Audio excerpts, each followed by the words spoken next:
You're listening to From a Certain Point Askew, the only Star Wars podcast to witness a Rancor drop its kids off at the proverbial Sarlacc pit. I am Jason the Angry Ginger inside Wookiee Poo Studios, or the Ginger Jedi Guy. Call me whatever you want to. $3, I'll be your baby. I'm not alone. Please allow me to introduce your favorite wretched scrum, scoundrels, and smugglers. First up, neighbor Cole from Corellia, who was on the fence between Boba-like and hate. Then he kind of leaned one way on the fence, and now I'm guessing your feet are established in 1 yard more than the other. Well, if that's not the quack to calling the stifling slimy. Nice. Nice.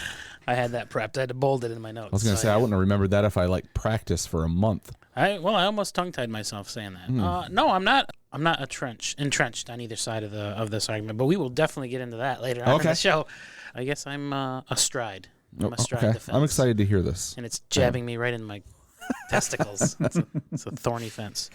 Thank you for having me down here, Jason. As always, thank you for being hospitable. In Wookiee Poo Studios. We are not alone. We do have a third micer, and for once, I get to introduce him without him interrupting us. That's actually very nice. He's learned his lesson from this beating he got last week. Yes. You flogged him? I'm not going to admit to anything. Okay, fair enough. We're on air. I'm glad you took a few pregnant pauses to figure that out. We do have a third micer. Thank you for coming to the show via Skype. Matt, or Mart, as I like to call him. Darth Mathias. That too. You're welcome. You did thank me. Great to be here. Very excited to talk Book of Boba finale and so many other things. We have a lot of stuff to cover. I really thought you'd have a Cad Bane impression. I tried it the other day. Yeah? It wasn't good. It wasn't worthy of putting on the show. That's the best one to share.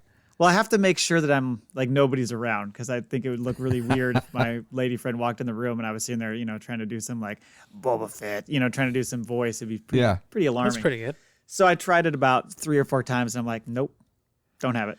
You should do it. You should do it during your nighttime sessions. Just bring it out during a role play. See if I just whisper in her ear, "You're a killer." I'm faster than I'm you. here to negotiate. I may be old. I can still get it by you. But I'm still faster than you. There you go. Lady friend. Yeah, see, you're better than I am at CAD. Really quickly, you can find our show at FromACertainPointOfSkew.com. You can find us on Twitter at FACPAPod, and you can email us. And many of you have this week. Thank you so much. Well done. FACPAPod@gmail.com. We are part of the Podawan Podcast Network at Podawans on Twitter. And then just a reminder that this is the last week that we're doing the giveaway, last episode ever. Last week we're doing the giveaway stuff for Book of Boba. So if you want to keep, tweeting about the show or writing a review or emailing us, we'll take those entries all the way up to our next episode. And that's when we'll do our giveaway of the custom lightsaber. And second and third places will get some sort of merch. So you do, if you come runner up, Mike Laybourne, you might get another mug. Mike's going to end up with like 100 mugs. Right? Number 2. We should get a Mike Laybourne mug. Oh, that's a good idea. And then just send it to him. Just says Laybourne all the way across until it meets. It's like a circle. Exactly. All right, on the show today, we've got a question of the week, Book of Boba Fett storytelling tentative. That you could remove the tentative. Okay. Sorry. It's solidified now. Book of Boba Fett storytelling? There you go. Question mark? In our news, we've got Kenobi May 25th, Andor Season 2 talk. We're going to do a little High Republic series, possibly. Matt, he's like Ron Burgundy. If you put it on the teleprompter, he's going to read it. Reads it straight through. I got to start taking advantage of that. Tentative, I was like, what'd you do that for? 1 period. Question of the week, comma. Book of Boba Fett storytelling. Tentative. Parenthesis, what do you guys think? Oh. Book of Boba Fett, Chapter 7, In the Name of Honor, is our big part we'll be discussing. In the Maul Bag, we've got 7 emails. That's from you, the listener. Thank you. We'll be getting to those just after our big sit-down discussion of the Chapter 7. And then in the FACPAtoid, we've got The Emperor We Know and Love Wasn't Always a Man. We're going to get into that a little bit. But first up, question of the week. Yes, so the question is the storytelling of the Book of Boba a mess, or is it truly following in the style of a book, and we as viewers are struggling to adjust to this style in a visual medium? Because as we discussed a little bit previously, we had that kind of sidebar to the whole Mando storyline, Luke and Grogu, etc., and then they circled back around this week to Boba. And I think that was off-putting for people when his name was on the door, essentially, or the cover, if you will. So what I'm thinking is they did say Book of Boba, and in books, this kind of stuff happens. This type of storytelling happens. But is it off-putting in a visual medium? I think it's off-putting only in the sense that our expectations were leading us down another road, right? So as the first 4 episodes, we're kind of into it. We know what we're in for. And then all of a sudden we get this like complete change into Mandalorian. And when they did the introduction of Boba in season 2 last year, it was kind of a shared series, right? Yeah. And it kind of it built into that. Like we got one hardcore Mando episode, and then he shows up, and you sort of see a little bit of, but Boba doesn't even talk in his episode, in the 6th episode, and then this was like a mix of the two. And we knew that it was going to be like Mandalorian season 2.5, right? So it kind of like, I forgive it, I guess, because I knew what we were in for, but I do see how it's jarring to some people. Mm-hmm. Cool. Has there been any confirmation that either of you know of that this is following any sort of book or like a comic book, a type of or novella, like fan fiction or anything like that? Not that I've heard of. No. I wonder if it would have been like more enjoyable to some people if they were able to read the book first, if that was an option. But if you're like what you're saying, if it's following that style of book and just borrowing from that, jumping all over the place like theme, like you're saying, like where you go into one chapter and then you find out. I don't think that isn't necessarily unique to this series, and I like other series like The Walking Dead. The way you start with a cold open, them in the police car, and then he wakes up in the hospital. That's very novel-esque, graphic novel almost. Yes. Which it was, right? Mm-hmm. It was a comic book series, right? So I think we're used to that type of thing in the mainstream media, and that it's been done before. So I don't think that's what is jarring the people. I think it's just the way that this thing has been done overall. And just you have a lot of big shoes to fill with such a revered character, such an important character. Like he was such a cult classic for so many fans, and there was just so many disappointments on you. We built it up way too much in our heads. The escape from the Sarlacc pit, just how badass he is. I was expecting more of an anthology. Yeah, that too. And just in general, like how he's just like they even admitted at the end, you're getting soft in your old age. He's not the bounty hunter of his 20s where he's working for the Empire and he's just taking fucking bounties and kicking ass and chewing bubblegum. He's kind of a too much of his father's blood. There's that line, and there's a few other lines that make me think that this was really just like let's get our feet on the ground and establish something, and then I think this is going to go other places. What about you, Matt? What do you think? Yeah, I mean, there was definitely an element of wanting to update other storylines. I mean, you think about, I don't know, like Return of the Jedi. They're bouncing back and forth between all sorts of different people, but it's all the people we know, of course. But it's all within the context of a movie, and it's chopped up into shorter scenes. So you're never far away from a certain character for too long. Whereas in this case, because it was a weekly released series, you're away from Boba for a long time. And when his name is on the property, it's like, okay, this is odd. Like I'm enjoying this because I really enjoyed episodes 5 and 6. But why? That's a weird, like, it's weird that we're going so far away from him only to come all the way back. I don't know. It certainly felt a little bit weird. I wasn't like mad about it in any way because I still enjoyed the story that they were telling. But I can see why people would be like, what the fuck? But I think the bigger issue most people had with Boba Fett is this is not the Boba Fett they were expecting. And a lot of people were mad about that. And so I think in Mando, you saw him as a badass. So I think people thought, oh, well, then they're going to do their own series on him. He'll still be that badass. Not like, oh, we're going to see all this different, establishment of who he is and where he came from since the Sarlacc pit. I think people just keep wanting to see him being badass Boba Fett. And so I think there's still room for that. If you wanted to do that down the line somewhere, you could still go back and show those stories of him establishing his reputation. I don't think you do it with Temuera Morrison, obviously. Right. Or you use his voice and keep the helmet on. But given his age and where he was and how he kind of transitioned from Mandalorian, I wasn't totally surprised that they went in this direction. But I could see why people would be like, well, what the fuck? I wanted the badass version. What happened? Yeah, well, you get a little bit towards the end. Spoiler alert, not spoiler alert. You tuned in to hear about this episode, but you get the back and forth between him and Cad, and you get the sense that there's a bit of history there. Right? Yeah, quite a bit. So that would be a fucking great, fun episode with a younger. I don't know who you cast for young Boba Fett, but fuck this old Boba Fett. I'm just gonna say it. I hate him. You're done with him. I hate him. I hate AARP Boba Fett. He's not. I'm not a fan of him. Yeah, I like the character growth. I like what they're trying to do with him. I think there's going to be more that he's going to do other than try to set up camp in Tatooine. I'll say that for now. Okay, and when we get to it, the scenes with him and Mando, helmets on, fighting, I thought were very good. Yes, but I think people were hoping that we would have gotten more of that, and we didn't. I think so. Yeah, I think so. But much like I think if we go back and listen to some of our complaints for the first season of Mandalorian, I think our complaints are going to be sort of the same. A little slow moving at times. There's a little bit more that we were expecting of certain things, and there was a complete difference in season 1 and 2 in the sense of like how big the scope got. Right. It broadened out a little bit. The action was more. There was a lot more. It looked like because they even talked about the budget was more in the behind the scenes of building everything. And the second one, they were allowed to just kind of go all out because they didn't have to build a bunch of sets. They didn't have to. Yeah, it only improved that volume to make it, more expansive, and they could do more with it. So yeah, that makes sense. So. I think we'll see a change in the second season. Okay. Yeah. Right. I hate him too, Cole. On to the news. Episode's over. On to the news. So first up, probably the biggest news of the week was the announcement that on the 45th anniversary of the release of A New Hope, they will be the debut of the new Kenobi series. So May 25th. Earlier, I think the previous week, there were rumors that, it's coming in May, but we don't know when. There was like somebody goofed and sent out some tweet and all that kind of thing. And then Disney just went ahead and said, okay, it's coming out May 25th. We had rumored, of course, May the 4th. Makes sense to do May 25th. But that, of course, is a little bit, I don't know, disappointing only in the sense that it's like, so we're going to have to wait 3 months and we still have no word of anything coming in between now and then.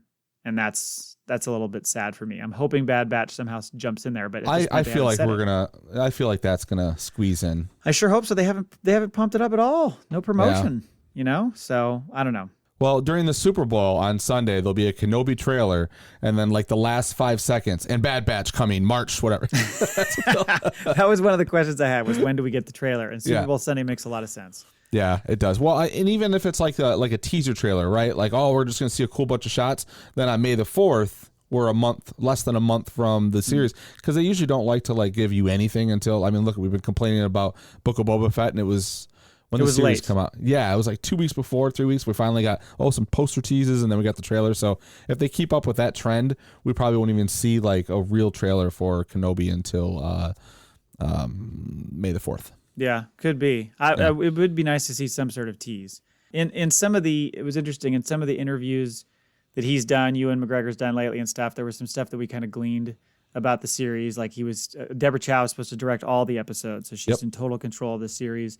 He mentioned that he's got scenes with Hayden Christensen as Anakin, so that would lend you to believe that there's going to be flashback scenes. Some people have mentioned that Clone Wars stuff might be in play here, which would be kind of fun.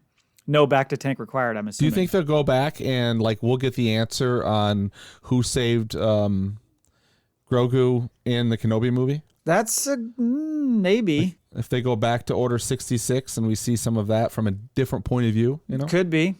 Or they just show Kenobi run right by the wicker basket that he was hiding in. Kicks it over. Oops. Good luck, kid. He just rolls down the steps of the Jedi Temple. It was Kenobi that saved him by kicking him down the stairs as he runs past the fucking troops approaching him. It's like a Naked Gun type of fucking thing where he rolls down the steps, falls into a cruiser, somebody's speeder. Some other bits from Bespin Bulletin.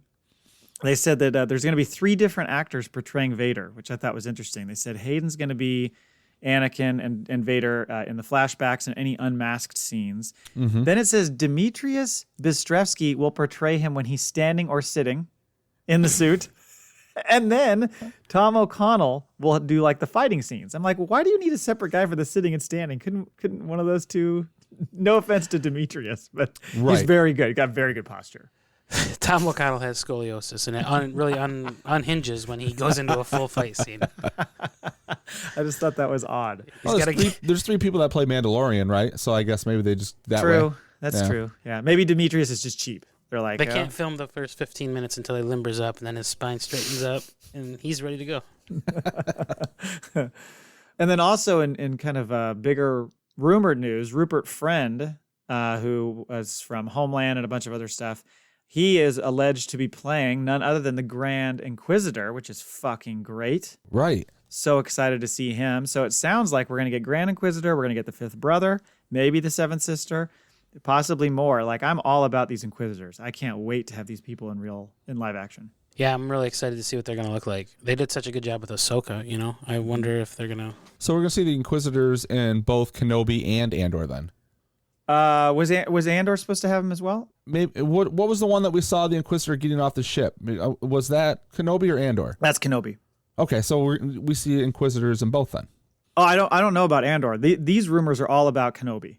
Oh, I scrolled down to Andor season 2 as you were talking. I must have just... Yeah. No, this is still Kenobi. This is still Kenobi. I probably should listen to all of your words. That's okay. That's all right. No, nobody listens to me. I keep watching your eyes glaze over, and it's making me tired. I'm trying to hang in there. We can move on to Andor season 2. That was all I had for excited Kenobi. for that. He was trying to give you the transition of a lifetime. Right. He really kicked him out of the water. Fucking ruined it. Speaking of Andor season 2, There we go. Stellan Skarsgård did some interview and kind of spilled the beans on that, saying, hey, we're going to be filming season 2 in the fall. And I guess there's been rumors before about there being potentially a 3-season storyline for this whole series. Okay. But I was excited by that because, one, I'm real pumped for that series. It's 12 episodes. There's a lot of practical effects. It's being shot like a movie. So if they're doing 2 more seasons of that, that's a lot of episodes of that show. I'm fucking psyched. Hey, look, you're going to put the fucking money down. Just keep making them. I'm happy with this. Yeah. And he's an interesting character. We talked about it before. Like, I like the sort of the James Bond type character that he is, and we're going to see more of that. So this could be, I don't know if it's going to be like what mission of the week with like an overarching story or what, but no, this will be pretty good. Yeah, it's that underbelly aspect of Star Wars that you don't always see, which I'm excited about. That's why I still wish they'd somehow go back and do something with that underworld, all those underworld scripts that they wrote. Right. And putting a little bit of dirt on the rebellion too, right? Like they weren't, their hands weren't always so clean. Exactly. You know what I mean? Like, a lot of Saw Gerrera shit. And that's true. There's a whole rumor about that too, that there's going to be a Saw Gerrera spinoff as well. So I don't know if there's any legs to that, but I thought that was interesting. And then the final thing was just that there were some rumors about, there's been a bunch of rumors about other possible new series, and our boy Jordan Mason put on his Cinelinx site that there is a Stranger Things in Space, was the quote, in development. Yeah. So it's meant to be a series that's kind of from the High Republic era that focuses on preteen or teenage characters. Uh-oh, Cole. Your thoughts? 5 Padawans. A bunch of marts running around. Teen angst over spilling the airwaves. My dad didn't pay attention to me. It's going to be a lot of that stuff. Mm-hmm.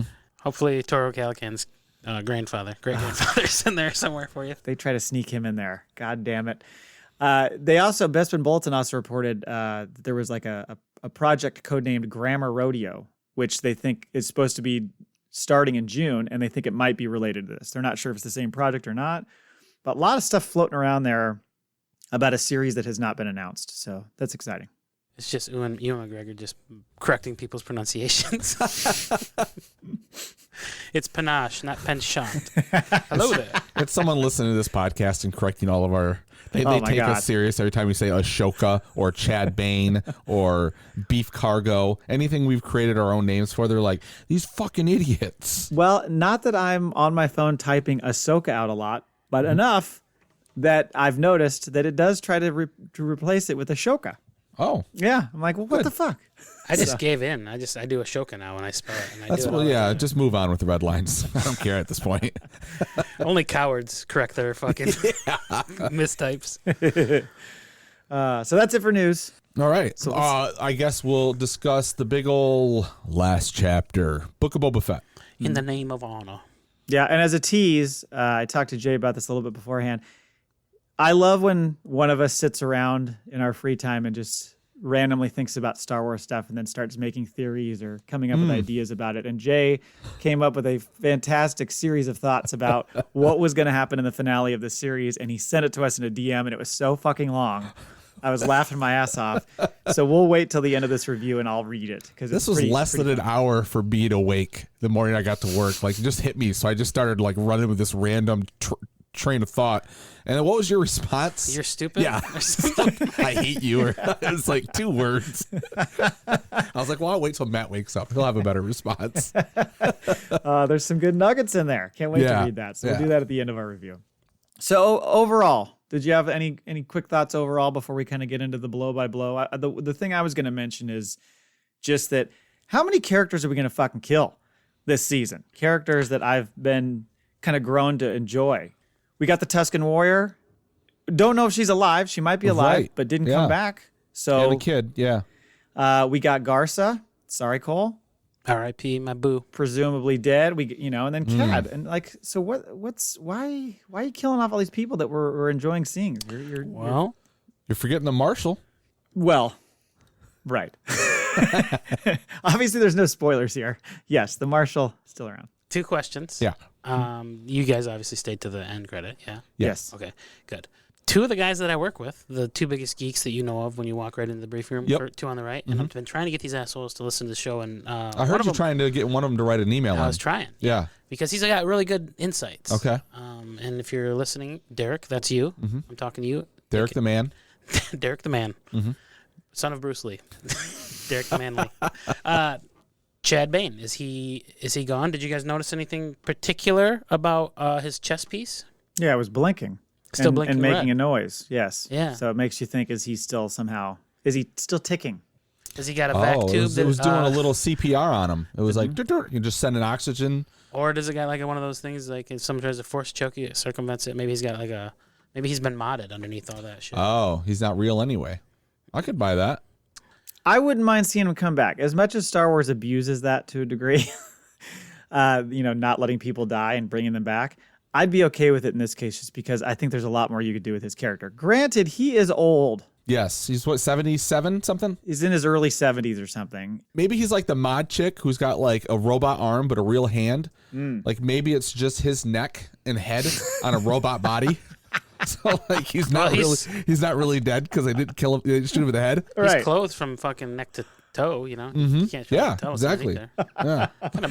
What kind of body you got going on under there, Cad? Like just as the camera went away, like we're gonna come back to the show next season, and you're gonna see like all of a sudden his head's gonna pop off, and it's gonna be these little alien fucking little spider legs, and his head's just gonna fucking run away, go find a new body. Yeah, his torso is just a sponge. That's it. Yeah, everything. exactly. It's all the outer elements. Yeah, I don't know. I'll be interested to see what they do with that because I think a lot of people were like, "You kind of pulled it off." And you're going to get rid of him that fast? Oof. But that's what I mean. They did that to us with, I guess the original Maul. was Boba Fett, right? And then Maul. Yeah. So they're always like, they give you something you fucking love. Yeah, but it's always the bad guy and they kill it right away. They kill Obi-Wan and Vader in the original series. Right. They don't come back. Yeah, So, well. I mean, in a sense. Yeah. From a certain point of view. Did I send you guys the one the other day? The meme of Vader striking down Obi-Wan, and then the next shot is some naked dude running down the fucking hallways of the Star Cruiser or whatever. No, I don't remember that one. Because it's the only one where like when they fucking get sliced, the robe just drops and there's no body. Right. So like the shot is some naked dude, his old ass running down a hallway. I was laughing so hard I at it. haven't seen that one. All right, well, you want to get into it? Yeah. I do. Okay. So we open in the Burnout Sanctuary, which one of my kids, I can't remember which one, goes, "Where are all the bodies?" I'm like, oh my God. Yeah. They did that for me because I don't think I could have seen. I couldn't handle it if I had saw. There's no Garza's- confirmation whether Max Rebo lived or died in the bathroom or the back alley. So You two in this fucking. that's all I Max gotta Rebo- say, man. Why are you guys obsessed with that? I just elephant? wanted to fucking like a shot where like, you know how there's the shot where the camera's kind of far back from them and they're coming into the doorway and they keep hanging around the doorway, but you can see it's like an establishing shot, right? You can see the whole room. Yeah. I just wanted like some fucking cartoon image of fucking Max Rebo walking by eating like a fucking burrito or something. No, it'd been fucking hilarious. What happened here? He walks out of the John and like his left hand, he's buckling his trousers. His right hand, he's mopping his forehead, and he's like, all of a sudden he stops. What the fuck happened here? What happened to the party? I'm not gonna buy another damn keyboard. Don't go in there, guys. It's pretty bad. Yeah. Or there's just a chalk line of an elephant on the floor. Just took an elephant-sized dump in there. Don't come in. So no signs of bodies, but Mando shows up right away, and he's telling Boba that Cobb and his people are going to come to their aid. He's obviously not aware of the whole Cad Bane appearance. And then they're like, okay, well, Boba's like, well, let's go back to the temple. Let's go back to my palace and hang out there. And the mods are like, no, we got to stay here. We got to be here for the people of Mos Espa. So they decide, okay, again, easy to convince. Boba's like, you're right. Yeah, we'll stay here. We'll stay. I'm surprised you missed this, Matt. You're supposed to be on top of this, all things negotiation. Fucking Mando's like, for free. How much is it going to cost? Free. Free. Yeah. He's like, yeah. But it may or may not show up, but they're free. And we got to stop running spice. Yeah. He's like, okay. Boba's thinking, you get what you pay for. So I don't know about this free deal. And the whole time, Fennec is like getting pissed. That's gonna be our biggest profit. See, she has no problem slanging the yayo. Yeah, I feel like if there's gonna come a time where Fennec's like, look, motherfucker, we should be rich right now. Like, I'm ready to snort lines off my desk like Scarface, and you keep stopping all of this shit from happening. I'm just wondering, at what point in time does she be like, this motherfucker's so weak, I'm gonna take his power, I'm gonna take his kingdom. Exactly. Come in there. I want like a little sidebar. Like, every once in a while, we'll see something in an episode and we're like questioning, sort of like, fucking Jedi boy and Hera. Like, it's always Fennec and Kazakhstan. Santo. Like Santo. You keep seeing them coming out of the same bedroom, but not at the same time. Shit like that. I thought you were gonna say Fennec and Rebo. Oh no. Sorry. Go and on. they adopt Rebo. Fucking, always comes back to Rebo. You've maxed your Rebo references for the episode.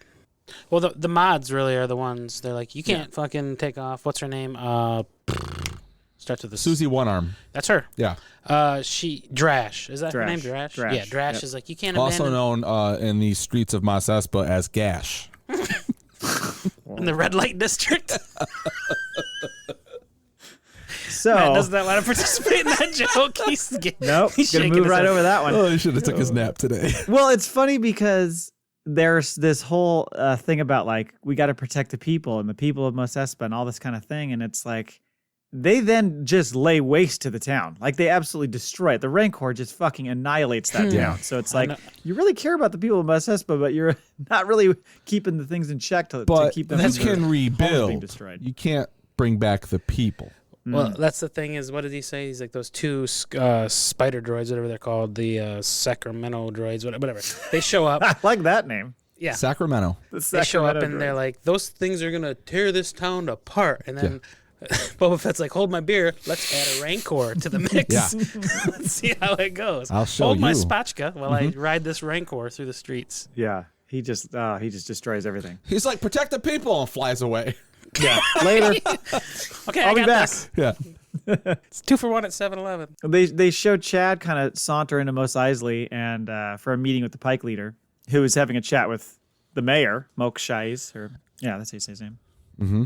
The Pike leader kind of shares how, hey, by the way, we destroyed the Tuscans and made it look like the Nikto riders. Fucking, we nailed that. Knew that was the case. Mm-hmm. But then the mayor's doing this whole like, I don't know about this. I don't know what we're gonna do and all this kind of stuff. And he's like, what's gonna happen next? And Cad's like, it depends on what do you say? It depends on how much your two stomachs can bear. I love that. So he's got two stomachs and two mouths. Mm-hmm. Okay, I was wondering because do they each lead to one?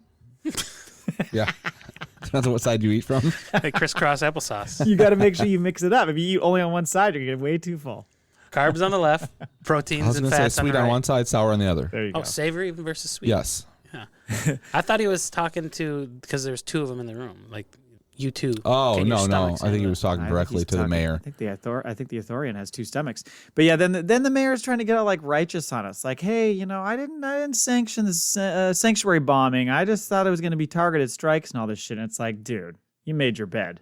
I would say that was a targeted strike. It was very targeted. Yeah. He didn't want open warfare, though. Right, like, right. That's his thing. I got a town to exploit after this is over. Right, yeah. I'm a winner of the people. Yeah. And then Cad's like, hey, I got an idea. I can get Boba to come out of the sanctuary. So leave that to me. A lot of lip curling on Cad, which I didn't like at first. I like the sneering. It also sneers. Yeah. And then his teeth. I'm like, man, this fucker needs to go to an orthodontist. But he straightened those fangs out, man. Well, isn't that what they do to you before they give you spacers? No, the not the implants, but the dentures. Keep going. The veneers. When you get veneers put in, don't they like grind your teeth down and then to a little point, and they kind of just that's how they mount them? So you think he was mid veneer? Yeah, he's just like he's 1 day shy. He's got a dentist appointment tomorrow morning. He's not gonna make it. Yeah, this is a quick job on the planet. He was running off to whatever planet his appointment was on, but now he's got to get a whole body attachment. Teeth are still good though. Then we cut to the X-Wing, the shot of the X-Wing coming in with R2, and you're like, okay, this is happening. And you're wondering, is Luke there? What's going on? First time I was right. I was like, there's no way fucking Luke's in this X-Wing. Yeah, I didn't think I so wish either. he had been. Yeah? Fuck, I wish he had been. Would have been over too quick. Could have been, yeah. But then we find out that it's just Grogu by himself, and I do like the fact that Pelly's like, Grogu, that's a terrible name. Yes. I'm not calling you that. Hey, get this guy some dung worms. Look at you. You got a cute little shirt on. And she goes, so fancy. I thought those were pretty Just funny lines. filled with exposition. Yeah. I like she's like, oh, they taught you how to fly an X-Wing? And beep, beep, beep. I know we can't fly an X-Wing. Like, she's just... Right. But yeah, I think other people brought this up. It's like, why bring him back so fast? Did they need to bring Grogu back into the mix so quickly? I know he ends up playing a role in this episode, but I heard somebody make the argument, him coming back and reuniting with Mando so quickly, does that somehow cheapen the season 2 finale of Mandalorian when he's being taken away by the fact that he immediately comes back in contact with Mando in a seemingly short period of time? I didn't even think about that, but fucking yeah, that kind of hits the nail on the head about how I feel about him even being in this entire fucking series or episode at this point. I liked him. I liked the visit to Mando visiting the planet, watching him train. But then we get all that training montage with him and Luke, and it's like it's all fucking wasted for naught. Like what? You chose to be a Mandalorian now. Unless he's gonna pull the Luke and come back to Yoda and be like, that's exactly what it feels like, right? I mean, they follow these same things, and it's exactly what it feels like to me. I think it was too soon for Grogu to be back. I thought the reunification, I guess, when they're on the back of fucking the rickshaw going down the street, and like a lot of fucking awkward conversations in the heat of the moment during this episode, like, hey, how do you feel about this? And oh, hang on, let me just roll over here. Hey, guess who's here? Yeah, he's tucked under a blanket. Him and Boba are fucking trying to like figure out a game plan while they're fighting off the scorpions or whatever the hell they're called. I don't know. It's just I think that hits the nail on the head. It kind of cheapened the end of season 2. Yeah, I did not feel like they needed to. I think there were ways you could do it without bringing Grogu back. I don't want them to lean on Grogu so much that they feel like they have to include him in all this, but I guess it is part of the larger story they're telling, so perhaps that's why. I mean, if they're following Lucas's number one golden rule, it's follow the money. Yeah, that's true. That's the toy that sells the money. Yeah, that's a good point. That's a fair point. Yeah. Then we get Fennec kind of giving this great rundown of how they've got all their bases covered and where they're patrolling the city and all that kind of stuff. And by the way, why the fuck are you going to put Black Chrysanthemum in a Trandoshan district? Fucking the same thing I said. What? Who made that decision? Terrible decision. Yep. Let's just drop him in there. You know, they don't hate him or anything. He just ripped the arms off of one of their members. Yeah. And, you know, they get along well, those two races of He's probably like, I'm going nowhere but that district. Because if shit goes down, I want to kill them all. Tear me away from the Trandoshans. Yeah, maybe that was it. They're like, we're not putting you there. And he's like, yeah, you are. Perhaps he wanted that assignment, I guess. But I thought that was a bad idea. And then in comes Cad Bane, though, to negotiate. Because at that point, he shows up. And they're like, oh, I guess your whole like a warning system didn't work. I've got secrets to share. I liked the shot of Boba walking out to meet him. Like it was a wide angle shot. Yeah. Like coming, like focusing in on him walking down and he's got the, you know, his stance. And he walks out. I was like, oh, that was a pretty cool shot. Well, and this is when he says, I don't negotiate with gutless murderers. And then, of course, Cad Bane says the line you shared earlier, which is, if that's not the quack to call in the stifling slimy, which is interesting. Essentially, it's pot calling the kettle black. I don't know if you recall this or not, but in the finale of Mando season 2, that's exactly what Boba says to Koska Reeves. Yes. So I forgot about that. It was where they go to recruit Bo Katan and her crew, and that's when she says, Koska Reeves says, I didn't know sidekicks were allowed to talk, and that's when Boba says that to her. So I'm glad that was kind of brought around full circle, which is funny because when I look back at that scene, because of course I had to go back and look at it, the response from Koska when he says that to her is, you'll be talking through the window of a Bacta tank. Whoa! Foreshadowing. Yeah. So then, Cad insinuates that Cobb Vanth is dead. because he tells Boba, I wouldn't bank on the Freetown people coming to help you out, just so you know. And then of course he's doing that, like they do the like slow pan in on him or zoom in on him to kind of illustrate that he's like, oh shit. Yeah. We are outnumbered and outgunned. Yeah. Luckily, he's wearing his helmet and they can't see his face. Right. Because he's been doing an awkward smile. It's not even Timor under this helmet. Peekaboo. Yeah, it's the deputy. Yeah. That guy, that's the body double. And he's like, you shouldn't have taken Cobb's armor. And that's when you're to assume that he's dead. And then he also says, don't worry, I got back shooters too. And those dudes all pop up. Yep. A lot of armor shaming in this episode. Yeah. Too bad you don't have the armor. Yeah. And then Boba says that he's like, I'll only negotiate with the Pike leader. And that's when Cad's like, you mean the guy who killed your whole fucking Tusken family? That guy? And then went and fucked and he's your like, mom. Again, Boba's like, fuck. This guy's got me left and right here. You know it to be true. He just flashback to fucking petulant Boba as a child, and he's failing debate in fucking the Empire's Academy. Walked right into that one. Got a fucking E in debate. Then he's like ready to challenge Boba. So Cad wants to duel. He's like, let's fucking do this right now. And thank God for Fennec, who walks in and kind of talks sense into Boba. She's like, you're emotional. Like, we need to fight them on our terms. Which, again, I cannot stress how much I enjoyed the Fennec character and how I felt like they could have done more with her this season. Mm-hmm. This whole episode. This episode, the consultant made a good point, which is he said, because I made that point to him, and he said, would they potentially be using her too much? And I was like, well, that's a fair point. If you used her too much, would you not enjoy the character as much? But at the same time, I like her character so much, and I thought she was one of the strongest ones of this whole season. Well, there's finally a huge action scene, and they like forgot about her. Yeah, you forget that she's in the show. I didn't, because I kept going, well, where the fuck is she at? Yeah, because she just like speeds off, and then the whole thing breaks out, and she doesn't return until she goes to assassinate. Right. The people. I'm like, which okay, she needed to do, but that was clearly after the event. Right. So. She did have strange. Probably the coolest line of the episode, though, when she saves the mods. Mm-hmm. And they're like, hey, thanks. Manners. And she kind of dips her mask and gives them a smirk. I like that. Now, you're welcome. Tell me about this. They're in a shootout, right?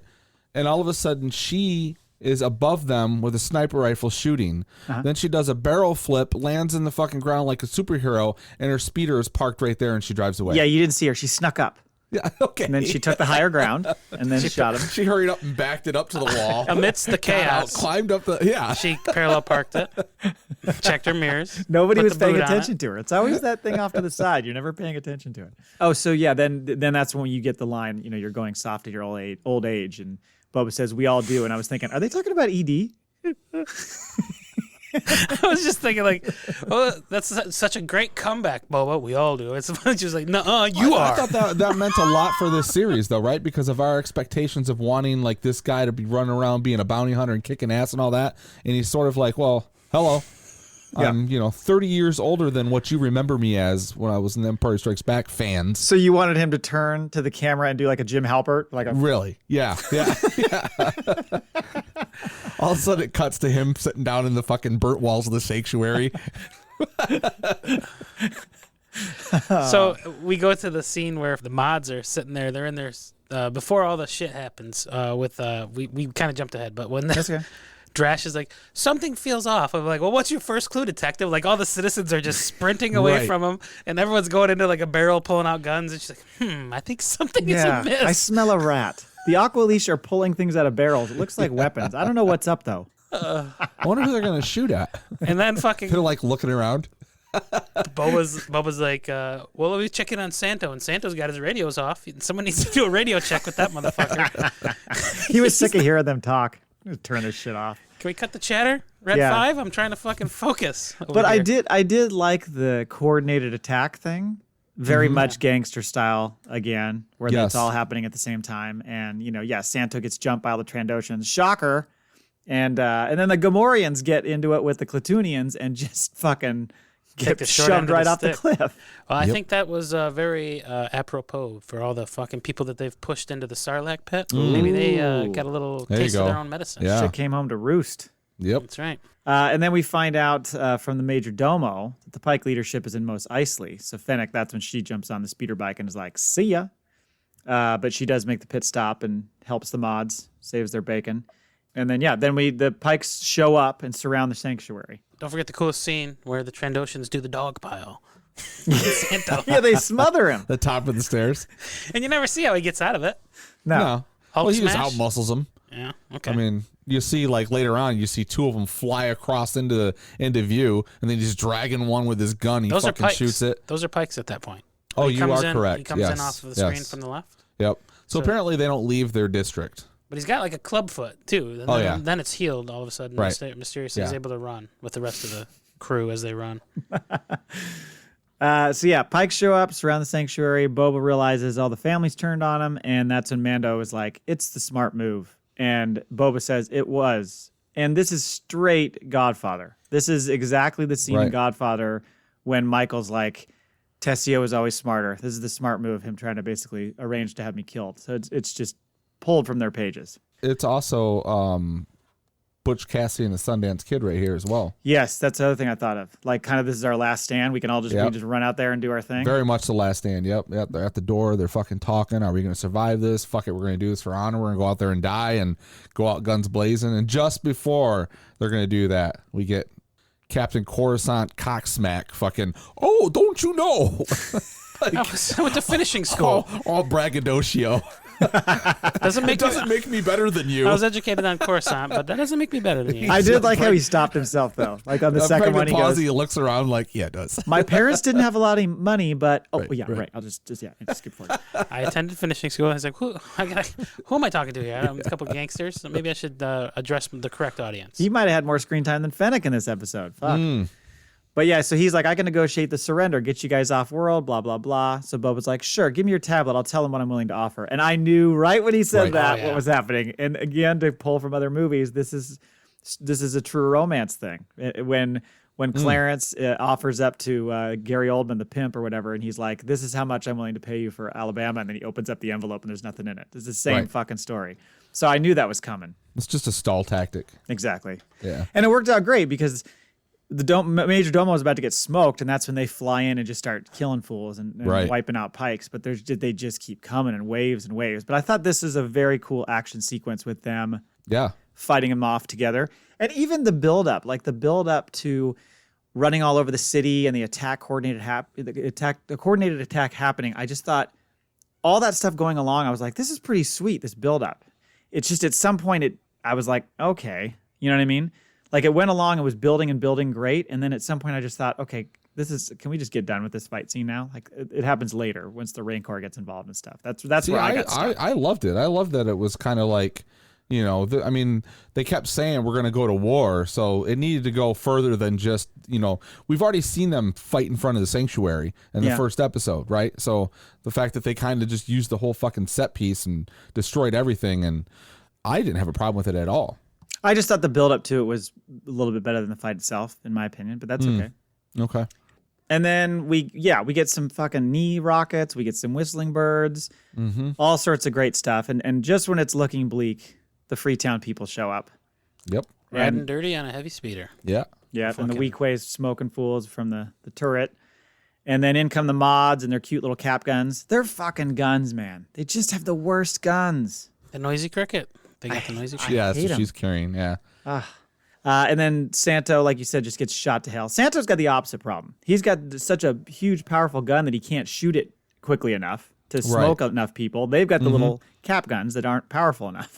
So the one where he fucking takes the guy and tosses him at the other guy so he can shoot someone, and then there's another one running at him, and he throws him off of him and then fucking shoots him as he's in the air. Yeah. And he goes fucking flying even further into the wall. I was like, that's pretty badass. Yeah. Yeah, he's a badass. At that point, Boba pulls him aside and is like, hey, I promise when this is over, I'll get you a soak in the back to tank. Something important to remember for the end scene. I'm going to rub you down. Well, Den's the ultimate masochist. He's like, they come in, they save their bacon. He's like, you guys didn't have to come. Like, what do you just fucking want to sit out here and die? Like, just say thank you and shut the fuck up. Like, you guys didn't have to come, but we appreciate you being here. Then the fucking mods and the city folk versus the Outlanders. Right, and it's just like they're all fucking behind the... Save it for the Pykes. Fucking, and at one point he says, sorry about the marshal, and he's like, he was gunned down in cold blood. So I think they're trying to make you think, oh, did he actually die? Yep. like kind of just when you think they've held off the Pykes and they're in good shape, that's when the oversized destroyer droids, aka the Sacramento droids, what'd you call them? Yeah. Sacramento Kings? The Kings of Droids. Actually, I have it right here. They're Scorpionic droids. Okay. Yeah, they look like the little roller destroyer droids from Clone Wars, but bigger and these are massive scale. Like if you mated those with what's the robot in RoboCop? Ed 209. There you go. Yeah, these are the Ed 209s. Right. With force fields. Right. And the force field is the problem. Because they don't know how to deal with them. And of course, all of us who've watched Clone Wars are like, you just roll the grenade underneath and it blows the fucking thing up from underneath. Oh, remember? Yeah. Where's Saw Gerrera? Slow, yeah. So I guess Saw Gerrera's dead at this point, so sorry. Yep. He wouldn't be able to help. Yeah, Boba and Mando are trying everything. Rockets, flamethrowers, dark saber, Nothing's working. Nothing will penetrate their shields. And that's when Boba tells Mando, hold him off. I'm going to go for reinforcements. I'll be right back. I gotta take a shit. So they like kind of split off into two groups, right? Like fucking the group of the melee run has really hit me. I got to go now. I got like a 5-minute window, man. I got to go. Very regular. I've shit my armor one too many times, and that's too hard to clean. That sucking sun's at 4:00. I know it's coming. You think I'm going to shit here in Mos Espa somewhere? No, Right. God, no. I need my executive bathroom at home. I'm a gentleman. He's like George Costanza. He's got to find the best bathroom. Yep. Of course. So at this point, when he says he's going for reinforcements, are you thinking Tuskens? Or are you thinking Rancor? I thought he was going to get the ship. I didn't think he was going to get the Rancor. I just thought, he's going to get his ship and fucking sound bomb these fuckers. Yeah. Like, The just only detonate the reason whole I city. thought Rancor was because there had been rumors weeks ago that there was a scene that was shot of him riding a Rancor. And so I thought, I wonder if that's what this is going to be. I wasn't surprised when I saw it, but it was one of those things again where I'm like, okay, they've alluded to it, but we've seen nothing since. Yeah. But then I got to let go of that. Like, there's no training class. We didn't get the Mando montage where he's trying to learn to ride a blurg. No. And he just can't do it, Right. So. He didn't have Quill there to teach him. No Quill. Then we get one of the great scenes of the whole episode. Black Chrysanthemum gets smacked by one of the destroyer droids. I'm just going to keep calling him that because I don't know what else. I can't get that scorpion droid thing down. Is this the useless spin and shoot? This is the useless spin and shoot, which has caused quite an uproar on Twitter. Has it? Oh, God. Twitter has been going back and forth with people going like, oh, my God, this is so dumb. Oh, why do you think it's dumb? Like, it's like this whole stupid argument that started. And it's like, so some people are just like, this is terrible. This is why, like, Star Wars is broken. This is awful. Of course, they're going so extreme on one side. And then the response from people like, oh, like George Lucas, remember when he did this? And this just causes weird like fight. And it's like, guys, it was a dumb spin. It was stupid. Who gives a fuck?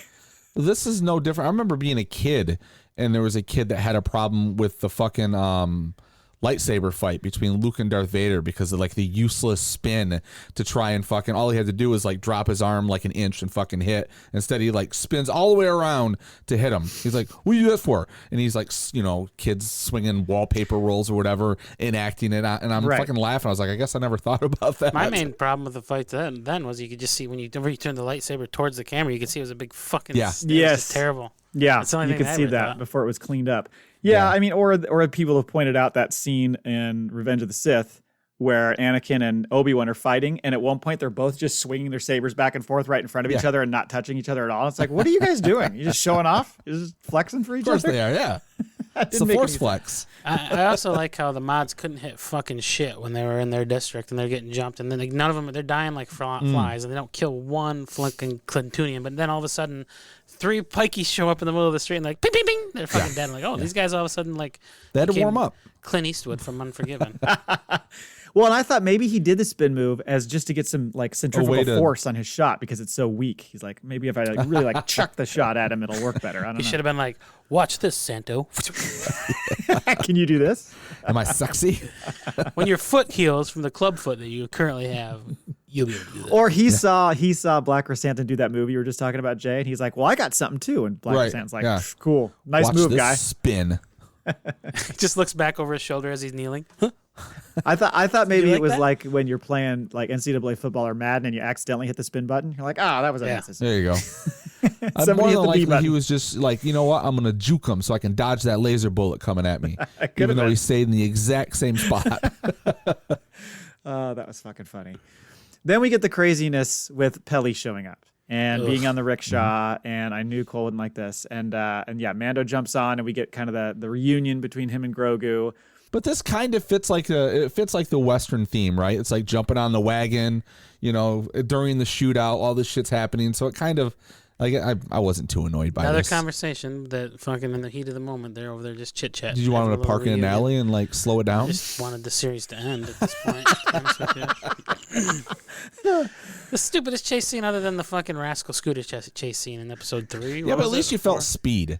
Like, I didn't have a problem with any of this. Everything was moving really quickly. I like sort of the panic. I like how they got everyone involved in the series all in the same spot. Yeah. Well, do you think that Grogu just had the foresight to be like, if I don't do this and wreck this whole rickshaw, we're gonna get blown up, and that's why he force pulled the droid's head off that was driving the rickshaw? Did you notice that? I thought it was shot. Yeah, I thought it was shot. He puts his hand out like he's doing it on the robot, and all of a sudden the robot's head goes bzzz, and then flies off, and then they go flying. I think Grogu did it. Oh, maybe. Okay. Well, either way, the result of the stupidest slow motion. Oh, he had to save the child, man. That was badass. It was stupid. It was like Tom Cruise going to catch the egg in the Risky Business. It was that stepping over the piano. Anyway, I thought it was cool. Oh my god! And then Pelly loses a tooth in the encounter, That was funny. which actually makes her look better. To be honest Yeah. with you. she's gonna get one of those gold teeth put in. She's It's going easier- to it's see. She's going easier- to see Cad Bane's dentist the day after. She's going to take his. She's gonna Open fill that appointment. appointment. Heard you got an open appointment. I was gonna say maybe she'll keep it so she can. It's easier for her to spit the fur out from the Jawas. Very furry. So then, yeah, the mods are like they flash back to the mods, and they're like, "Oh, we got to dig in here." So Drash says, like, I'm gonna go up top and snipe him, and I love it because Joe, the Freetown gal's like, with your fucking cap gun? I don't think so. So she convinces the weak way to hand over his, Revolutionary War era musket. Right. Yep. No, here, take this 1800s blunderbuss. That's way more effective. Jesus. 30 seconds to reload the shot, but it's good. Really packs a wallop. Tally ho, boys. He fucking lights the fuse. And then that's when the Rancor shows up, being ridden by Boba, of course, and they attack one of the destroyer droids. And I like the fact, though, there's just a side note here where the Rancor shows up and they show this shot of like a street vendor who still has all his wares out. And I'm like, man, get to cover. This battle has been going on for a while. Why are you still trying to sell your fucking nuts or whatever the hell you got over there? I got this spot. Inflation be damned. I'm not going anywhere. The people at Mos Espa have to eat. They need snacks. I paid my taxes. I ain't moving. So yeah, the Rancor damages the droid shield enough that Mando steps in through the back, hits him from the back door, Yeah. and then kind of slices him. Rancor in the back door. Sorry. Slices him up. That's right. Slices him up and with the darksaber, and then just as he's about to get smashed, we get kind of that moment of Mando just like putting his hand up, like, "Oh no, like this is it. Like, come on, Mando, keep fighting, roll out of that." Yeah. How is it not game over once he gets inside that shield and he's got the darksaber? Like, it should be fucking like. Well, the first one he sliced up. No, But that's the one that almost kills him because it's still not dead. Okay, Baby you're right. Yoda has to pull the linchpin on him. Yep. I will say Grogu's little fucking strut that he does a couple times in this episode is pretty fucking funny. Yeah. He just kind of walks into this open spot like, "Oh, hi." They call that the Dagobah pimp walk. Did either of you fucking hear him say? Does he say? What's he say? It almost sounds like he says hello, or something when he's in the rickshaw. And he says something to him, and he's looking up at him. And I was like, did he fucking, but I never wanted to hear it. He must not have, because the internet would have blown up. But the way he was making noises, it sounded like he goes, hello, or something. We have a question coming in the Maul Bag about Grogu talking, so we'll have to explore that theory further. I got a very when the Scorpion droid, Destroyer droid, Sacramento droid rears up to fucking finish off Din. I got a whole Starship Troopers vibe right? Yeah. The bugs. Yeah. Because it's like an insect. It's like a big crab or something like those. Yep. And he was fucking up the Rancor a little bit, really gashing him across the fucking chest with those sharp ass. Yeah, he didn't look happy to take damage. That Rancor was like, ow, you hurt my titty. What was he like? He fucking runs away. Ow. Now. This is cool when I'm beating you up. Boba told me I was doing all the hits. I'm out of here. Don't flash fire in front of me because I'm gone. Yeah. Nope, too much. I just faced down 2 fucking Sacramento droids, but that little fucking lighter with a can of aerosol behind it, not for me. I want the Rancor to have Zero the Hutt's voice. Oh, no. Is that a can of WD-40 in your hand? Because I'm out of here. So we flash back to the mods, and we see Joe, Freetown Joe, just picking apart people, just fucking smoking fools left and right. Because what's her face, Drash is trying to shoot the other Sacramento droid with the musket, and it's doing no good. Right. And that's when the Rancor comes in and helps finish off that destroyer. And then, as they're finishing off the Pykes, we get this lovely moment with Pelli and Major Domo. And it sounds like they might fuck later. I don't know. What do you think? She's got a thing for what does she call them? I had it written down. I fucking lost where we're at. Oh, to the head tails. Yeah.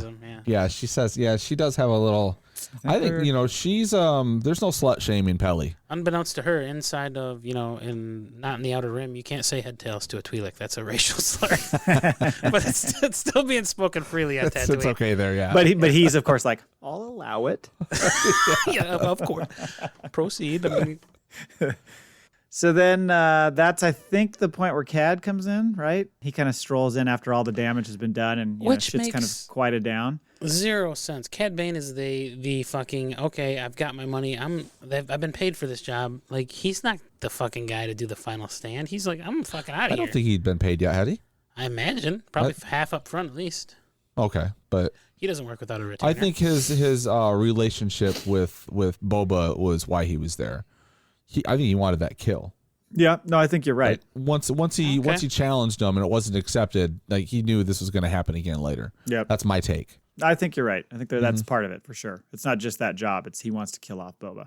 Yeah, and then that's when he flame throws the Rancor. That's when you learn that the Rancor is like, I don't like this fire shit. I'm out. Yeah, and takes off. But Chad, he can't figure out what Boba's doing. He's like, I understand why you're protecting Mos Espa. Like, what's your deal here? Like, this is not in line with who you are. I think this is a big, foreshadowing for the second season. Mm-hmm. Yeah, because he's like, "What's your angle?" He goes, "I've known you too long." He's like, "This isn't," and from what we've learned about him, he does say he wants to just be the criminal underworld, right? He just wants to control this thing. Yeah. I think there's an angle. It does it because when he said that, I was like, okay, well, because it does make sense for him. If he's taking this over, for a reason. What is that reason? Other than him just saying, what's he going to do? Fucking set up shop and, keep everyone safe on this planet? He doesn't, I don't know. I don't buy that. So that kind of made sense to me. And with the, the end credit, Marvel sequence thing that we see, that makes sense for him to stay and Boba to go off. So that's my take on it anyways. I think that's where we're headed. It's certainly by one of the comments that's made later by Fennec. But okay. We'll get to that. So they decide, okay, we're going to duel. This is it. It's going to happen. Yep. Cad fucking smokes him easily. Pretty easily. Knocks him down a couple times. And then he rips his helmet off and he gives him this line about this is your final lesson. Look out for yourself. Anything else is weakness, which kind of wakes Boba up to his whole changed philosophy, which is, it takes a village. Yes. And that's when it's funny because there's such a long pause before he shoots him. And you're like, what's going to happen here? And Boba just kind of goes, I'm going to time it just right. And just, kind of flings his arm, gets out the gaffy stick, starts whooping his ass, and then impales him. But did he? He's making death gurgly noises. You would think that he's dead. But again, it seems like there's more they could do with this character. Why would you kill him? Right. Not a befitting death for Cad Bane at all, in my opinion. Well, I mean, I disagree. For a character that weight. It's sad that we get to see him finally in live action and then he's killed almost immediately. But there's been we've seen this character for over a decade or more now through the animation Clone and stuff. Wars, So yeah. So this and knowing the history between these two, I'm happy with it if it is the end. But he is. It's very fun to watch this character. Yeah, absolutely. So, and like I said before, he's old. I mean, it's not like you're going to keep him around forever going forward, but it's still just. I felt like there was more they could do with him. They could still go back and do older stuff with him, I guess. So what's going to happen from a certain point of skew, you're going to see little Cad Bane in the alley watching his father killed by Boba Fett. So we've just gone you full think circle. He's got a kid? Dad Bane. Yeah. And then Cad's kid gets trained by Mace Windu. Yes. Fucking full circle. Yep. So then we get this ridiculous moment. Ridiculous, frankly. Where people are shooting at the Rancor, and he's like, "Don't shoot him! You're scaring him!" And then he climbs up, and it's like, it's King Kong. It is exactly King Kong. It is so on the nose. It's like, okay, I know that you love all these nods, Jay, and I like it when it's kind of a little more subtle. But my God, it was straight up fucking King Kong. Oh like, yeah, do we really need to do this? The second he fucking started climbing, I was like, "Here we go." Yeah, Way like to I knew it. Turn on the thing that just saved your life, you fucking selfish Tatooians. Tatooinians. Tatooinians? I don't know. Thank you. Yeah, but maybe they weren't on that street when it happened. Okay. They weren't. They didn't. They just heard destruction and mayhem. They didn't know he was helping out. They're like, "Hey, we appreciate what you were doing earlier with the Sacramento droids, but you've ruined our fucking city. Yeah. So fuck off. Go to sleep. Go back to your palace." Yeah, and then Mando tries to jump up and ride him and calm him down. I like how Pelly's like, "Hey, your dad's got this," and then she's like, "Oh, spoke too soon." Yeah, he gets his ass whooped. And then Baby Yoda, the old Grogu, steps in and says, "It's time, nappy nap time." That's a fucking cool shot. That whole thing where he just walks up to this enormous fucking head. And then he curls up with him. Yeah. Aww. Yeah. So cute. And then we finally, we see Fennec again. Yep. Because they go back to Or do Mos we? Eisley. Well, yes. So the heads of the three families are there. They weren't there before. And they're freaking out because the Pykes are like, "We're out of here. Fuck this place." And they're like, "But we made a deal here. What are you doing?" And they're like, "Yeah, my guys are all dying, so this is not going to happen." And that's when she just starts picking them off one by one. And the death of the Ithorian was fucking perfect. The fact that she pulls him up from above, and you hear the neck crack, and then his feet are dangling there the whole time. I love that scene. And the fact, she's 110 pounds. Right, at most. And yanks this fucking fat dude right out of his seat. She had a winch on the roof. Okay, All set that's up what it and ready was, to go. Yeah. That's why it happened so much later. She had to do all the setup. Yeah. She was preparing the battlefield for a good hour before she struck. And I think that's kind of it, right? That's it for that scene, because then she sneaks up and stabs the head Pike from behind. Yep. And then we see Boba and Fennec kind of walking the streets, and they're trying to rebuild, and everybody's bowing. And he's like, "This is awkward. Why are people bowing to me?" And all that kind of stuff. And that's when she says, "Oh, you should hit up that Bacta tank." And he says, "It's in use." Now, at the time, you're probably thinking, Black Chrysanthemum? Yeah. Because he had made reference to that before. And then she also says, that's when she says, if we're not suited to run the town, then who? Which takes us to the end credits, which is, yes, it would make you think that Cobb is the one who will be groomed for that role in his black turtleneck in the Bacta tank. And what was my prediction? I don't know. You tell us. I think I predicted that at the beginning of, maybe before we even did watch the first show. That he would take over Tatooine? Yeah. Huh? I think so. Yeah. Look at you. Because my prediction was he would take over and Boba Fett would go off and do whatever, and because he couldn't always be at the palace. Was my thing. Did you predict Thundercat would show up again and be ready to mod up Cobb Vanth? No, I did not. That's Will pretty cool. Will Thundercat somehow be? I mean, this is a man who's working for the money. Will he at some point be commissioned to put Cad Bane back together? Oh, just saying. Could be. Yeah. Or maybe he did. Maybe that's what Cad was doing on Tatooine when the Pikeys hired him. Yeah, maybe he's the orthodontist. He's got a man of many skills. Yeah. And then we get to cut to the end scene, which is the greatest wrap up to any series I've ever seen. Is like, "Dad, hit the sirens." And fucking. Oh, come on. That was so fucking stupid, man. Come on. You got to realize you are turning that old man that is forgetting that Star Wars is made for kids. I don't care. Okay, fair I enough. don't care. That was stupid. That was the dumbest fucking thing. Yeah! And they fucking fly off into space. Well, and you also forgot about how Santo gets to eat the Melu Run. So you get another Melu Run reference there. She's like, oh, nice. You want to share that, Santo? Oh, I guess not. Fucking stupid. And then you get the music. Fett. Yes. They changed the music. Now, yeah, because it never said Boba Fett before, right? I didn't think so. No. Now it's saying Fett. Boba, Boba, Boba, Boba, Boba. Okay, so what's next? Will there be a season 2?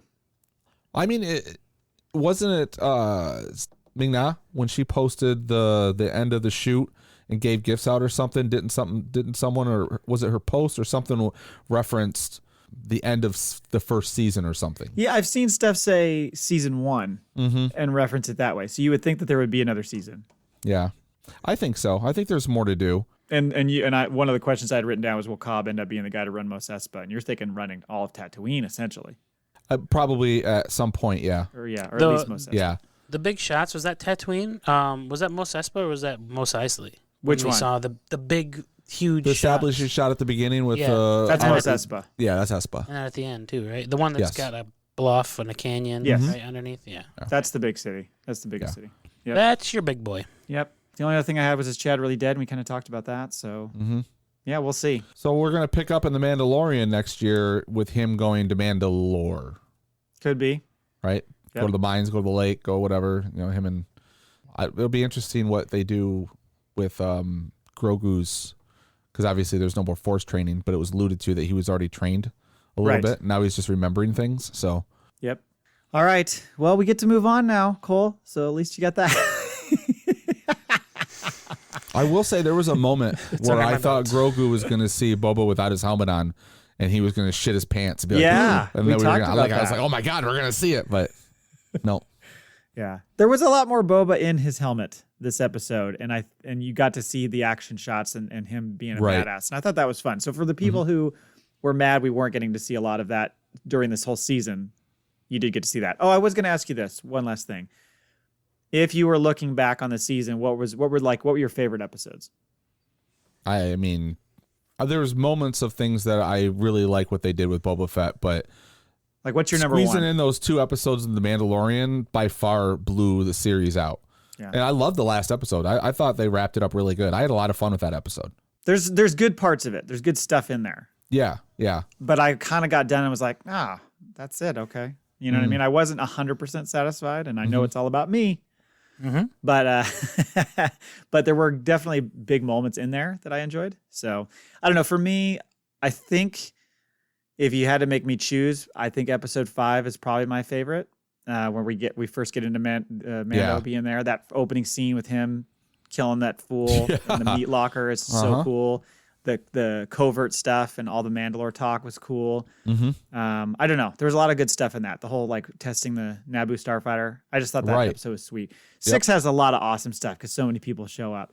Yes. I really liked 2. I liked the Tusken storyline and when they went deep with it, with him becoming kind of a member of their crew. The train robbery, right? Yeah, I liked that one quite a bit.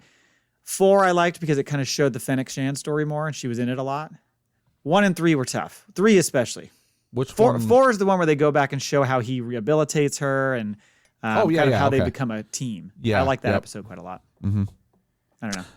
6 for me. 6 was my favorite. Yeah. Okay. A lot of the oh shit moments. Oh no fuck, no way. And I had given up on the series at that point, and I was just like, just give me more Mandalorian. Well, you're gonna get more next December. Long December. All right, should we go to the Maul Bag? I want to.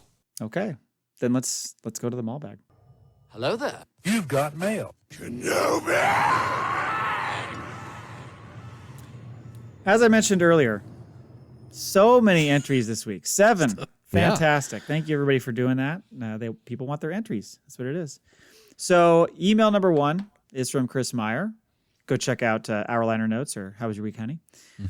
I wish they had done a Boba series of his adventures pre-death of Vader. If such a series existed, who would you like to see play the lead role? Sebastian Stan. Always him. Jeremy Bullock, original. No, Rick Moranis. Rick Moranis. Anyone other than Tamura Morrison. Give me anyone. Ryan Reynolds. Jason Statham. And then he says, if Morrison wasn't chosen for Book of Boba, Who would you like to see in that role? I don't know that you could do anybody else in that role, frankly. Not at this time, no. But there was rumors that, God damn it, his name's escaping me. He was the director. He ended up going on to do Indiana Jones 5 when Spielberg bowed out. He was the director of Ford Ferrari, right? And he did 310 to Yuma. The director of Anyway, it was rumored he was hired to do the Boba Fett movie after they fired what's his face that was the director of Chronicle. Right. Because he was gearing up to do that, and then was he the first director that Kennedy fired because he had the shitty Fantastic Four movie came out. Or no, I think the director, they had the mishap on Rogue One first already. But yeah, so there was a Book of Boba, there was a Boba Fett movie that was being made. Right. So I don't know how much of this, like, from the movie, because they tend to, like, when something that doesn't happen or get made, they still pull elements and put them in. Yeah. So I don't know if we would have seen a lot of this or not. Mangold. James Mangold? Yes. Yeah. That's him. Right. Yep. Well, It man hands. But he said in an interview recently that he had not even gotten to starting a script. yeah, right. So it wasn't that pretty far. early. Yeah. Do the Yoda species have their own language? Basic, they speak. I don't know, because the way that Luke talked about, he always spoke in riddles. So we don't know if that was just the way Yoda spoke or not. Or he could have just been dyslexic. Yeah. Undiagnosed dyslexic. I forget, did Yaddle talk at all, or did she I just don't make a think bunch of so. fucking noises, I right? think she was just there. I don't think she Yeah. said anything. Okay, yeah, so we don't know. He said, why can't Grogu talk? If he did, what would he sound like? Now, I don't want to be rude, but Grogu is a little behind developmentally, and they're working on it. Yeah, But let's not call it out, Chris, okay? He's had fucking 50 years, man. Get your act together. 20 he's years like ago, he's he a probably toddler, should have. right? Yeah, about 20 years ago, he probably should have learned to talk. I don't know. Right. He's a little Yeah. behind. Yeah. He's had a lot of trauma in his life, so maybe that's part of the issue. So. Yeah, maybe he can talk. He just chooses not to. He chooses be. the silent way. A Child Called It Yeah. spinoff featuring Grogu. He's like Silent Bob. All of a sudden, there's gonna be an episode of Mandalorian where he just Drop some spits wisdom. out. Yeah, yeah. Mandalorian's gonna like take his helmet off. Holy shit! Yeah, it's really emasculating when you carry me around everywhere we go. Just so you know. I do like in whatever movie that is when Jay calls that out. When he's like, he always does this. He doesn't say shit the whole fucking time. And then he drops this one little nugget at the end. All right. Thank you, Chris. Email number 2 from Fred of the Slewfoot Hockey Podcast. Hi, gents. Thought I would drop a line in the Maul Bag this week. I'm loving the show and your weekly insight into all things Book of Mando Fett. I've enjoyed the last 2 episodes immensely. This is before, by the way, these next few emails are before season 7, or chapter 7. And I think you can certainly tell where Favloni have spent their budget. Here's hoping they saved a bit more for the last episode. And I think there was quite a bit of budget involved in that. I think there's an answer. Yeah, that was answered. I think it's always fun to make predictions as to what may happen, so I thought I'd throw in my 2 cents. Well, we'll see how he did. Okay. I think that Grogu chooses the mini suit of Mithril. Ding! Got that one, Fred. And since he now has to go, get back to Tatooine to join Mando, Luke gives him a lift to Tatooine in his trusty X-Wing. Pretty close. I think Luke might stay and help, but he could also decide not to, as he's probably not a big fan of Boba Fett. Yeah. No Luke there, but I figured it was more of like you know what? I don't want to go home. I'm tired of that place. I've been trying to fucking stay away from that place. Stop I want to see like the discussion. He's like, I will take you anywhere you need to go. And Except Grogu's like, Tatooine. well, I need to go Tatooine. Nope. R2. You know what? Fucking R2 probably just dropped him off at the old moisture farm, and he's over there just reminiscing Right. on the graves of Aunt Beru. He's like, I will go to Mustafar before I go to Tatooine, all right? Yep. However, it would be cool to see some Skywalker-Fett interaction. I think even with his limited fighting and Jedi skills, Grogu could be the difference in this war between Boba's group and the Pykes, and I also think that Boba will be in this episode for more than 30 seconds. Well, you nailed both of those. Hold it. Dude, this dude should fucking kick me off. He's way better than me. He gets timelines. He has good predictions. You want my spot? Fred? He's got another email coming later too, so he's a lot of involvement from Fred this episode. Looking forward to your last episode covering the series. I'm looking forward to the other series in 2022 as well. Again, love the show, guys. Great work, Fred. Thank you, Fred. Awesome. Good to hear from you, man. Thanks, Fred. Hope you win the lightsaber. Email number 3, Louis Cabral. Hello, skewers. Who would have guessed that the Book of Boba Fett was going to be a short story? We all love the surprise characters that have been showing up, but The Mandalorian has totally stolen the show. If I am correct, Tamora Morrison requested that Boba Fett have less lines, but to really maintain the mystery, I believe he needed to keep the helmet on too. That allows the audience to project feelings onto him in any given moment. I think Cole would agree with that. He kept telling Yeah, him but to I put the think helmet that back on. steals away from why Mando keeps his on, right? Yeah, true. And it doesn't give him a chance to show off those fucking porcelain. Those veneers. teeth, Yeah. right? They weren't as pronounced, I feel like, down the stretch. That's what Cad Bates They mad at him fucking for. muted them after they fucking dimmed them after they heard our show. Cole's right. Let's turn those high beams off. And I'm getting fucking Robert Rodriguez fired next year. He'll never fucking play the banjo on any other set in this town. I tell you, that's why Cad's mad at him. He's like, he's right there. He wants the Morrison veneers. That's what he's looking for. and yeah, Tamura did say, as we mentioned earlier in an interview, that he would he thought he should speak less. What if there's a whole subculture, like a hierarchy? The better your teeth are, the more pronounced of a bounty hunter you are, and like that's where the fucking rivalries come from. Yeah. Did you see the teeth on that one? I'm about 5 seconds away from getting level 5 veneers. Now Louis has some predictions. I have predictions. Let me tell you what I think. Grogu will, of course, take the armor and join the Mandalorian. After all, to keep the female fans, you need the little guy. Hey, easy, Louise. Ooh. Or Louis, sorry. You changed Louis to Louis. Louis. Call him Lois. Call him Just Lois. call him Louise. Lois. Hey, Lois. You're saying manly men like myself can't be into Grogu? Is that what you're saying? Oh, okay. That's where you took umbrage. I was Yeah. wondering what you're going with there. Yeah. And maybe a lot more controversially, I believe they're going to kill off Boba Fett. I don't believe they will do it in the next episode against the crime syndicate. The stakes aren't high enough. But if there is a war for Mandalore, then that's when they will do it. Interesting theory. Fingers crossed. Hate to say it, but I came to this theory when I thought, how could they screw up Boba Fett more? By trying to give him an epic last stand, backing a good cause, and finishing him off, leaving us fans indifferent. So the fight for Mandalore is a worthy cause? Is that what you're saying, Louis? I don't know. I think so. I like it, Louis. Or would it be something else? Saving Fennec? Someone else? That could be another worthy way of him to go, perhaps. Anyway. There's my 2 cents. Louise Cabral. Clockwork Owl. Sorry. Thanks, Thank you. Louise. Thank Hope you. you win the lightsaber. Thank you, Louis. Email number 4 is from Ty from the 213 Pod. Hi, guys. I hope you all find someone to love as much as Cole hates nonlinear storytelling. Happy Valentine's Day, Ty. What do we think it was like being in the Children of the Watch, cloistered on the moon of Concordia, unable to remove their helmets? Did they lie down to sleep? Do they get totally naked except for helmets in order to get down? Helmets clanking in rhythm? First of all, of course they lie down to sleep. We've seen the Mandalorian do this when he snoozes. He's got the helmet on. He lays down, so they can certainly do that. Now, when it comes to banging and clanging, I think the helmet stays on. Gives a whole new meaning to Sparks Flew. I was gonna say I think the only It depends on what position. yeah. That's trying to get Like this if line he's out from behind, for like an then hour you can now. take the helmet on and just like sit it on her back. Oh, so if you're going from behind, she doesn't see Yeah. you. Right, exactly. Yeah, you So, can do that. That's fair. Little known fact: every single Mandalorian's a huge narcissist, so they face the helmet towards them, in between their shoulder blades. It's like you're fucking yourself. That's what gets him off. Yeah. Yes. That's what keeps them hard. It's like Donald Trump puts a fucking face mask on the back of their head. Who did that? Fucking Tom it Arnold. was Randy Quaid Oh, Randy. when he was doing his wife in the hotel room, right? Yeah, He wear a put a Trump mask mask. on her. Yeah. Did you ever see that? No, I heard that sounds vaguely familiar. I don't know that I want to know more.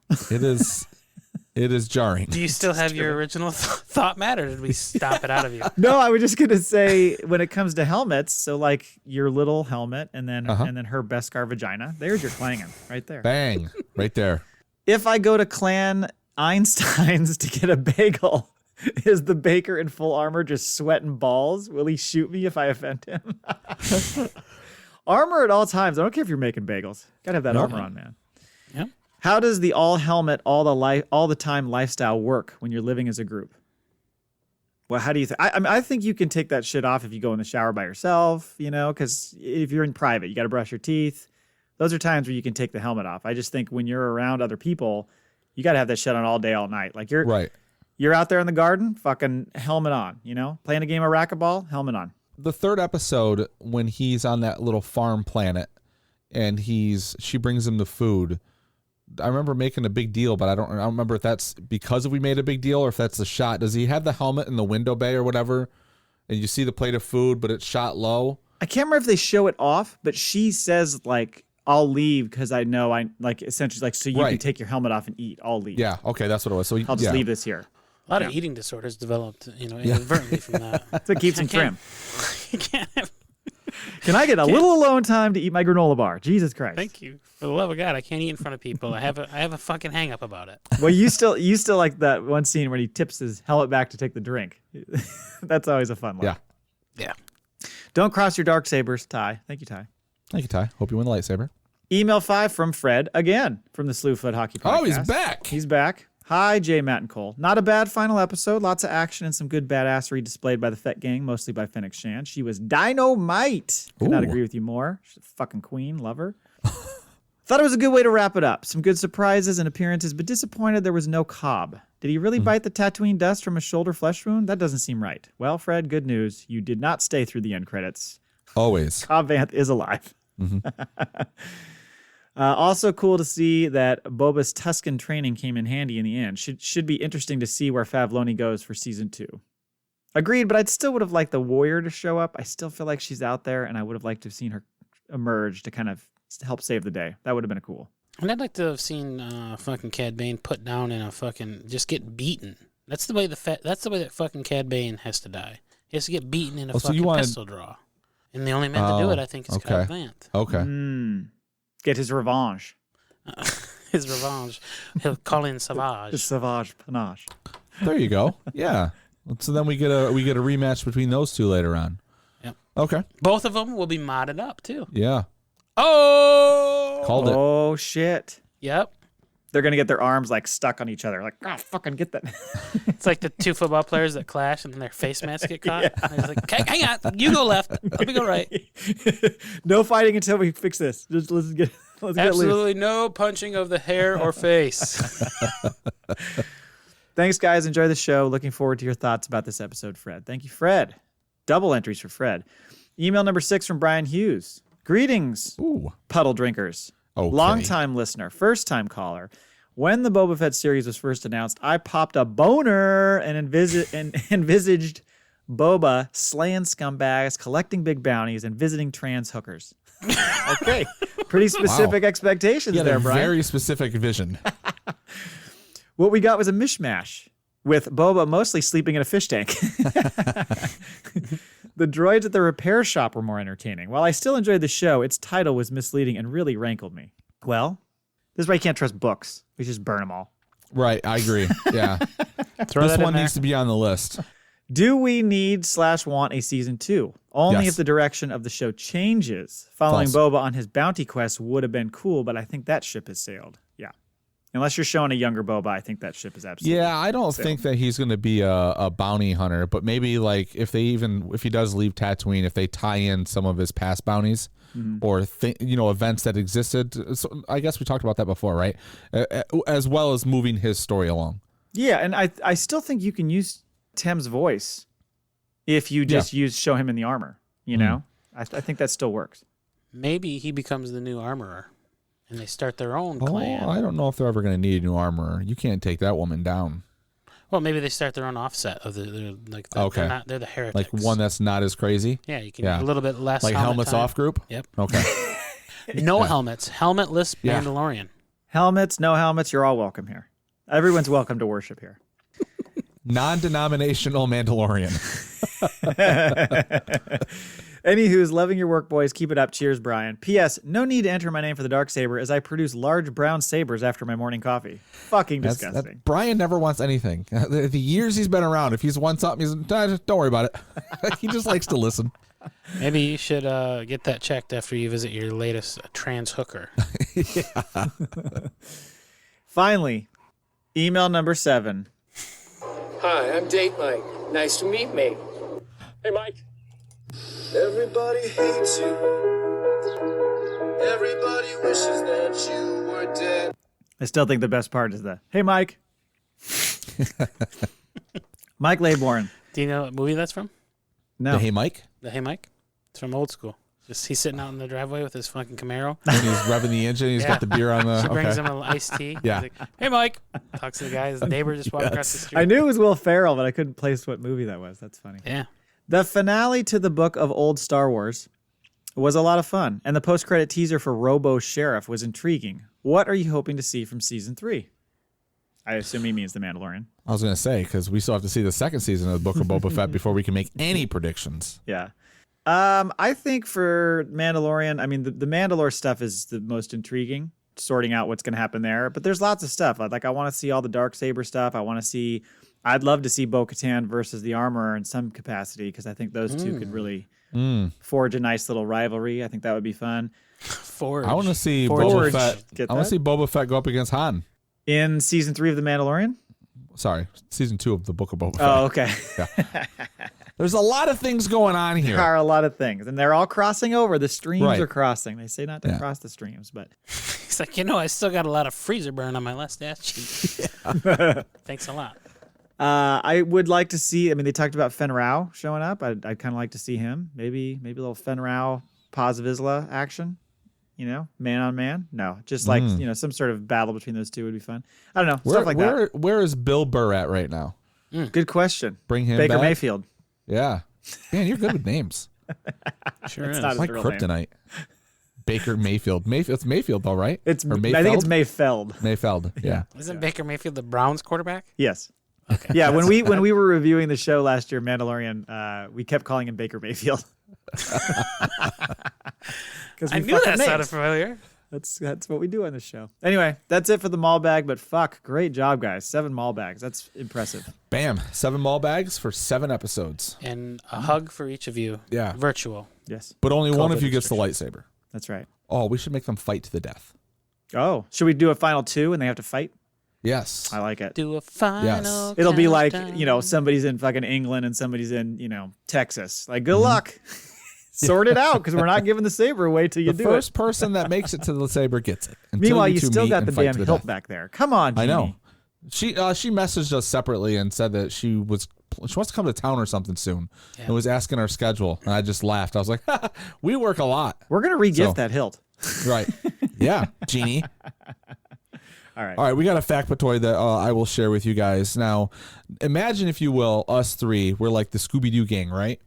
And we get up to the Emperor, and we're like, who is this Emperor? Wait, who's who in the Scooby-Doo gang? Who's who? Who's Fred? Yep, okay. Who's Velma? I think Matt gets to be Fred. Okay. Oh, nice. Thank you. You're welcome. I'll be Scooby. Okay. Yeah. Ruh-roh. Cole is Velma. I'll be Velma. There you go. Very voluptuous. Sexy, too. Yeah. Okay. I need an ascot. So No, we that's- you got the take the hood off, and it's a woman. Ooh. Yeah. You didn't expect that, did you? For the Emperor, you're saying? Yes. Okay. The Empress. The Empress. Do you know that the Empress was originally played by a woman in The Empire Strikes Back? It was a woman, and they CGI'd like monkey eyes on the woman to give her like a weird look, I guess. From what I was reading, Rick Baker did it. And then they had someone else to do the voice. And I was like, no, this is not fucking true.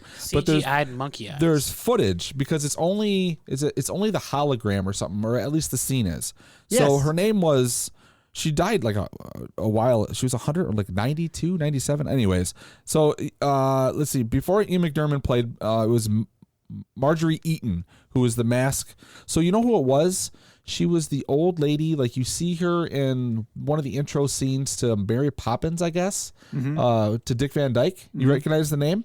No, well, I recognize this story a little bit, only because do you remember how disfigured the Emperor looked in the original hologram? Yes. Of the original, before they fixed it. And that's what it was. It was the special edition is Yeah. when they... It says the name Marjorie Eaton is not the one that's most remembered by fans of Star Wars, and yet she was the one who played Emperor Palpatine in The Empire Strikes Back. Why it's no longer noticed on screen since George Lucas' alterations to his film in 2004. So this was after the special editions, though. When he started shooting the prequels, he was shooting scenes and because then he kind of toyed with the special editions again, right?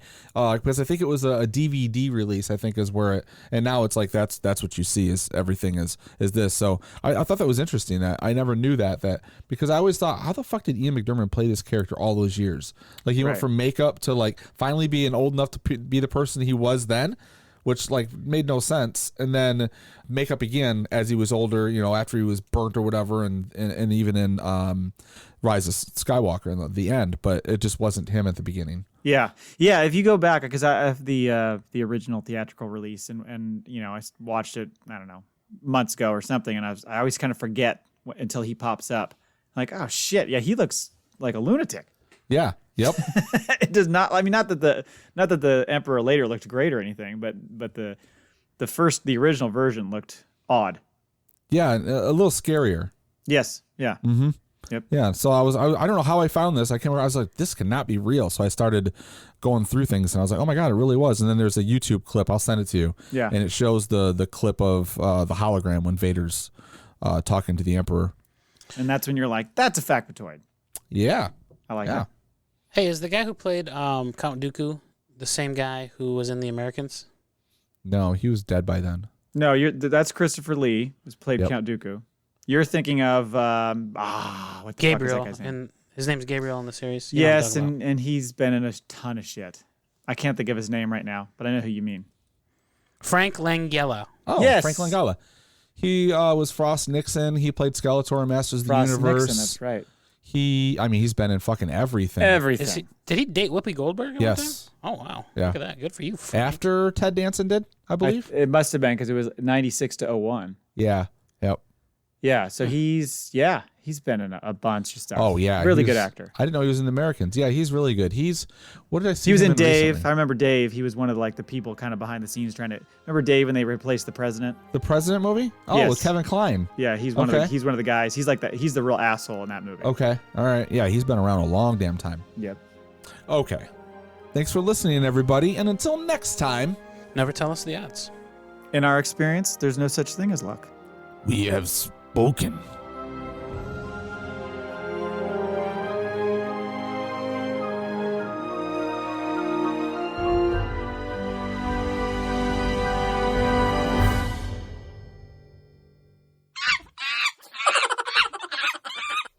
Monkey poo.